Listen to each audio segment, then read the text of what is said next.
What if I told you one of history's most influential painters painted his own severed head as an apology?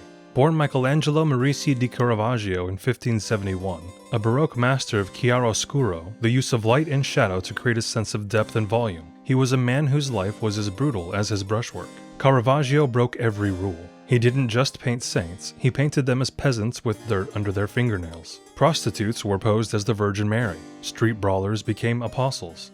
The church was horrified and critics called it blasphemy. But the people were captivated and saw his art for their truths. He brawled in taverns, carried a sword illegally, and in 1606 he killed a man, Ranuccio Tomasoni, after a violent argument.